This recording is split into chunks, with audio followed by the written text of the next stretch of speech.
धनबाद के तोपचाचा स्थित गोमो के गुनघसा माध्यमिक विद्यालय में 264 बच्चों की पढ़ाई सिर्फ एक शिक्षक के भरोसे चल रही है। शिक्षक की मांग को लेकर छात्र छात्राएं डीसी कार्यालय पहुंचे और सीढ़ियों पर बैठकर अनोखा धरना दिया। उनकी मांग है कि स्कूल में जल्द शिक्षकों की नियुक्ति की जाए। छात्रों ने बताया कि एक शिक्षक होने के कारण नियमित कक्षाएं नहीं हो पाती और कई बार उन्हें स्वयं पढ़ाई करनी पड़ती है। स्कूल प्रबंधन समिति ने कहा कि लंबे समय से अतिरिक्त शिक्षकों की मांग की जा रही है, लेकिन अब तक कोई कार्रवाई नहीं हुई। वहीं एकमात्र शिक्षक ने सभी कक्षाओं में पढ़ाना मुश्किल बताया। जिला शिक्षा पदाधिकारी शालिनी डुंगडुंग ने आश्वासन दिया कि 15 अगस्त से पहले स्कूल में 2 सहायक शिक्षकों की तैनाती की जाएगी। यदि नियमित पोस्टिंग संभव नहीं हुई तो डेप्यूटेशन पर शिक्षकों को भेजा जाएगा। साथ ही बच्चों को समाहरण न्यायालय लाने के मामले में स्कूल से स्पष्टीकरण भी मांगा जाएगा। शिक्षा व्यवस्था में सुधार के दावों के बीच एक शिक्षक ने भरोसा दिलाया कि 264 बच्चों की पढ़ाई और छात्रों का धरना कई सवाल खड़े कर रहा है। अब नजर प्रशासन के दावों पर है। हम लोग को पढ़ाई में बहुत दिक्कतें आ रही है, क्योंकि हम लोग का अच्छा से पढ़ाई भी नहीं हो पा रहा है और मानस सर जितना अपना आप से हो रहा है हम लोग का क्लास पढ़ा पा रहे हैं, तो हम लोग सब्जेक्ट हम लोग क्लियर कर रहे हैं धीरे धीरे। पर आगे हम लोग का भविष्य में एग्ज़ाम आने वाला है, उसमें हम लोग का बहुत दिक्कत है।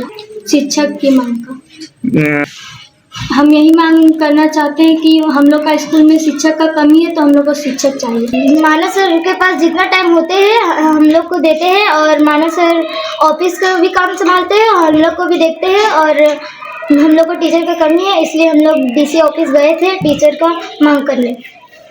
उपायुक्त कार्यालय पहुंच गया और सीढ़ी पर बैठकर डीसी साहब से अनुरोध करने लगे कि एक शिक्षक से पढ़ाई नहीं होगी सर, हमें और शिक्षक देने की कृपा करें। तो बच्चे वहां तक पहुंचे, वहां पे आंदोलन किया। तो आपने क्या कुछ आपसे भी बात हुई है, क्या कुछ बात हुई आपसे?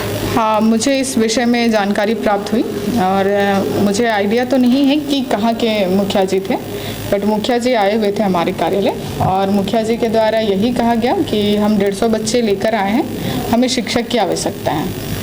तो एक तरीके से सही बात भी है कि वहाँ शिक्षक कम है, ये सिंगल टीचर हैं, 200 बच्चे हैं। तो हाँ, मैंने मुखिया जी से यही कहा है कि हम लोग अभी नेक्स्ट 15 तारीख से पहले ही 2 शिक्षक हम लोग उनके यहाँ दे देंगे।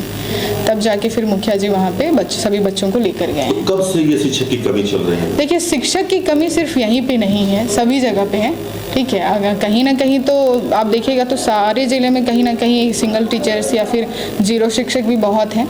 ठीक है, लेकिन यहाँ पे अगर स्पेसिफिक ज़्यादा बच्चे हैं, 200 बच्चे हैं और सिंगल टीचर है, तो हम लोग डेफिनेटली वहाँ पे शिक्षक जो है दे ही देंगे। तो स्कूल टाइम में बच्चे कैसे पहुँच गए? ये भी क्वेश्चनेबल है, बहुत अच्छा आपने कहा है। तो हम लोग इस पे भी शिक्षक को हम लोग शोकोज इशू करेंगे कि स्कूल टाइम में बच्चे कैसे इतनी दूर आ गए, और यदि उनको परेशानी थी शिक्षक के अभाव में तो डायरेक्ट वो मेरे कार्यालय सबसे पहले आते। ठीक है, और डायरेक्ट इस तरह बच्चों को ले जाना भी सेफ्टी के दृष्टिकोण से बहुत गलत है। ठीक है, तो हम लोग इस पर भी है जो स्कूल को नोटिस एक इशू करेंगे कि इतने सारे बच्चे किसके कहने पे पेरेंट्स की अनुमति थी या नहीं, बिना सेफ्टी के कैसे इतनी दूर आ गए हैं। ठीक है, तो और अगर शिक्षक की कमी थी तो वो डेफिनेटली पहले हमारे कार्यालय आते, अगर हम नहीं दे पाते तो अलग सिचुएशन होता। कितने विद्यालय जहाँ सिंगल से डबल?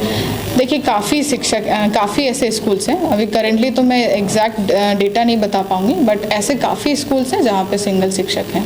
हम लोग कोशिश कर रहे हैं, जितने शिक्षक आ रहे हैं हम लोग चाह रहे हैं कि पहले सिंगल टीचर स्कूल में ही दें। ठीक है। जेपी भारत लाइव, भारत की बात जेपी के साथ। वीडियो को लाइक करें, शेयर करें और चैनल को सब्सक्राइब करें।